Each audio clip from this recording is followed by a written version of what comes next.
안녕하세요. 저는 목동 엄마 한의사 박주연입니다. 20년간 임상 경험을 하였고요. 목동에서 아이 둘을 키우고 있는 엄마 한의사입니다.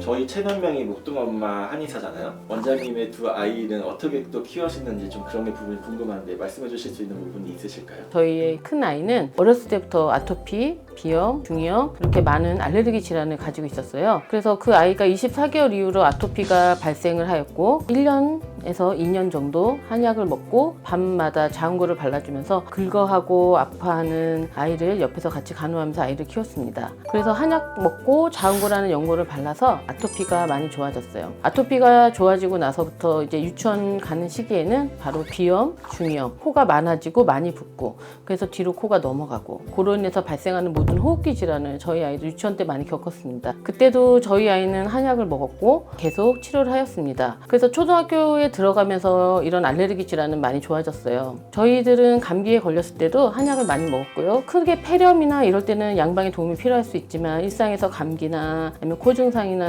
이런 게 있을 때는 저희는 한약을 먹으면서 애를 많이 키웠습니다. 그리고 초등학교 6학년이 되는 해에 저희한테 또 한 번의 위기가 왔습니다. 저희 아이가 밖에서 편의점에서 라면도 먹고 과자도 먹고 저희 아이는 밀가루에 알레르기 반응이 있고요. 호두에 알레르기 반응이 있어요. 그러니까 식품 알레르기가 있기 때문에 호두 같은 거를 먹으면은 기도가 붓고 이런 알레르기 증상이 사실은 지금도 있습니다. 이러한 증상이 없어지진 않고요. 일상에 어느 정도 무리 없이 될 수 있도록 생활할 수 있도록 관리하고 있었는데 초등학교 6학년 돼서부터 편의점 음식을 많이 먹고 밖에 음식을 많이 먹고 엄마가 보지 않는 곳에서 과자나 라면 등등을 많이 먹으면서 다시 아토피 증상이 심해졌습니다. 손에 아토피 증상이 심해졌고 아이는 밤마다 너무 많이 긁고 손톱에 있는 균이 들어감으로써 봉화지겸도 오고 그로 인해서 항생제도 먹어봤습니다. 2, 3주 이상 먹으니까 설사를 하고 장에 너무 무력해졌기 때문에 학교 생활을 아침에 갈 수가 없고 그래서 다시 아이랑 한약을 먹고 치료를 하였습니다. 지금은 눈에 보이는 손에 발 등의 아토피 증상은 없지만 아이가 지금도 안 좋은 걸 먹으면 잠깐 긁긴 합니다. 하지만 저희 아이가 성장도 어느 정도 이루었고 학교 생활도 어느 정도 하였고 나쁜 거를 먹어도 일시적으로 어느 정도 반응이 있지만 자기가 잡을 수 있는 정도로 일상생활에 문제 없는 것까지 키우고 있는 중입니다. 아기의 육아는 3번도 마음을 놓을 수 없는 사실인 건 맞아요. 아프거나 성장하는 동안에 수없이 많은 사회적인 능력을 키워준다거나 아니면 뭐 학업적인 공부를 한다거나 등등 여러 가지 육아를 하는 엄마는 단 한순간도 다리를 펴고 자지 못하는 것이 맞는 것 같습니다. 하지만 저희 아이가 알레르기로 인해서 항생제나 스테로이드 연고 아니면 스테로이드 제제를 항시 복용하는 아이가 되지 않도록 늘 노력을 하면서 키워왔고요. 지금도 저희 아이는 많이 간지러울 때는 한약 2포를 한 컵에 담아서 밤에 한 번에 먹습니다. 잠자기 전에 그렇게 먹고 자서 알레르기나 몸의 염증 반응을 많이 없애는 식으로 관리를 하고 있어요. 저희 아이처럼 이런 알레르기 질환을 가지시는 부모님들이 더 많을 거예요. 우리나라에서 알레르기 증상을 나타내는 것들이 식품에 대한 것도 있지만 합성 첨가물 이런 것들로 인해서 아이들이 알레르기 반응을 발생하는 경우가 많이 있게 되는데요. 그런 아이들의 알레르기 증상을 비염, 때로는 천식 등등의 알레르기 증상을 여러분과 같이 고민하면서 치료하고 싶어서 저희 아이 이야기를 지금 오늘 하게 되었습니다. 한약을 먹으면은 막 살이 찔 거라든지